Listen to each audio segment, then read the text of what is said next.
Sehari kemudian Akane pun menghampiri kediaman Seiji lagi, di mana kali ini dia melihat langsung Seiji yang sedang melukis sebuah langit yang begitu terang. Hal itu karena yang dianggap indah nomor 2 yaitu langit. Dengan rasa penasaran Akane pun mengatakan, lalu nomor satunya apa?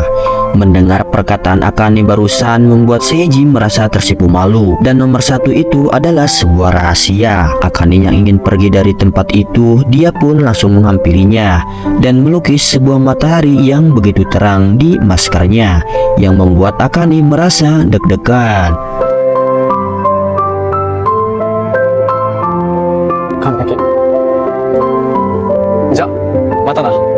Singkat cerita, di saat Akane berada di kamar mandi sekolah, dirinya pun digosipkan oleh sejumlah siswi, di mana mereka itu mengatakan bahwa Akane itu tidak cocok dengan Seiji dan enggak mungkin berpacaran. Mendengar ucapan barusan itu membuat dirinya merasa sesak napas serta pusing lagi. Sayaka yang melihat kondisi temannya seperti itu, dia pun segera memberikan sebuah minum dan ingin melepas maskernya. Akane yang melihat hal itu, dia pun langsung memarahinya karena perlakuannya itu. Di sini Seiji yang melihat Akane dengan kondisi seperti itu lagi, dia pun langsung membawanya keluar, beralasan ingin membawanya ke rumah sakit. Kemudian Seiji pun akan mengajak Akane ke sebuah tempat yang begitu nyaman. Di perjalanan Akane pun langsung memeluk erat agar dirinya tidak terjatuh dari sepeda itu. Setelah sampai, Akane pun dibuat takjub dengan kondisi tempat itu yang begitu keren. Tidak ingin waktu terus berputar, dia pun langsung bermain dan bersenang-senang dengan Fukagawa Seiji. Singkat cerita, malam pun akhirnya datang, di mana kali ini Seiji menanyakan kenapa dirinya sekarang ini jadi begini. Sejak saat itu, aku menegur teman sekelasnya karena dia mencuri pulpen di dalam kelas. Namun orang tersebut malah nangis usai dia tegur. Sejak saat itu dia diabaikan oleh semua teman sekelasnya. Di saat itu juga keberuntungan berada pada dirinya, di mana ayah dan ibunya bercerai dan dia langsung pindah sekolah. Dan akhirnya dia pun meriset dirinya sendiri mengenai hal masker yang dia pakai. Akane dia pun mengatakan bahwa sejak SMP kelas 2 dirinya mengalami sakit pilek, lalu dia memakai sebuah masker.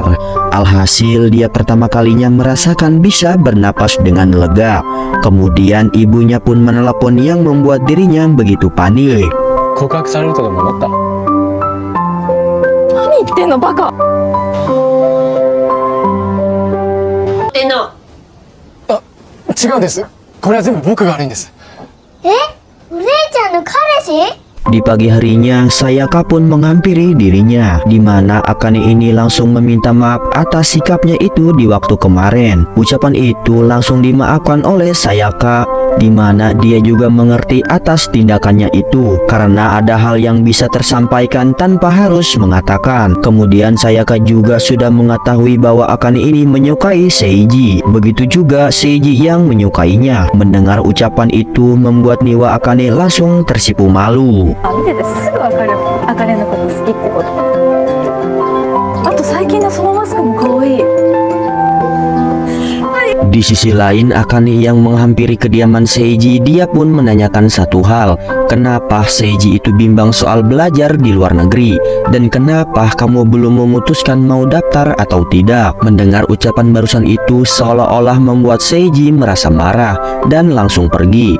Di sore harinya di saat dia sedang di rumah, ibunya pun menghampiri dan langsung berkata bahwa orang yang kemarin datang alias Fukagawa Seiji adalah orang yang dulunya teman sekelas dengan Akane yang bernama Sei-chan. Mendengar ucapan itu membuat Akane langsung terkejut, dan ibunya pun memberikan sebuah bukti foto di saat dirinya sekolah SD bersama Fukagawa Seiji. Akan tetapi di waktu itu Seiji mengalami penyakit kanker anak. Di esok harinya Fukagawa Seiji pun absen dari kelasnya, di mana kondisi ini membuat dirinya langsung panik dan langsung menanyakan keadaan Seiji kepada guru yang bernama Okaza, di mana kali ini Akane sudah mengetahui apa yang diderita Seiji. Kemudian guru Okaza pun mengatakan bahwa Seiji itu cuma libur untuk pemeriksaan rutin.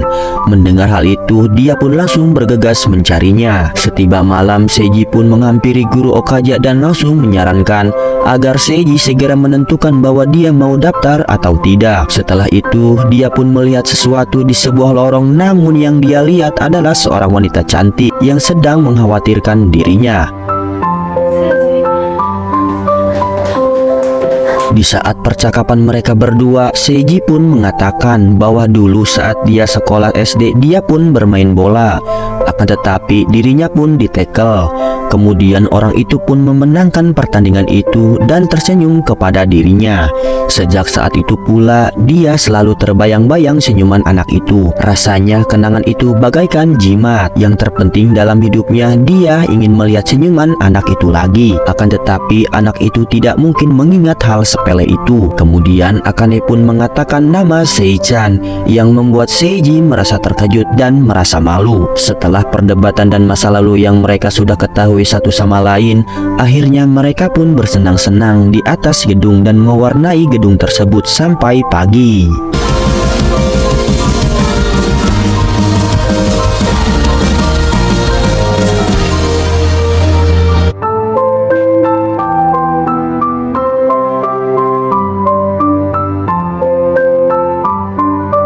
Akane yang sudah pulang, dia pun disambut hangat oleh ibunya yang begitu khawatir terhadap dirinya. Walaupun ayahnya itu ayah tiri, tapi dia tetap menyayangi dirinya. Kemudian mereka semua pun merasakan kebahagiaan dengan kondisi keluarga yang begitu baik. Kini alur cerita pun berjalan ke 5 tahun kemudian, di mana saat di tengah perjalanan dia mendengar siulan orang yang dia kenal. Akane yang penasaran, dia pun langsung menghampiri suara itu. Tiba di sebuah tempat, dia pun langsung memasukinya dan melihat lukisan yang berada di tempat itu. Namun setelah Akane menatap lukisan itu dengan serius, dia pun dipanggil namanya oleh seseorang yang dia tunggu-tunggu selama 5 tahun ini. Dan film pun selesai. Akane,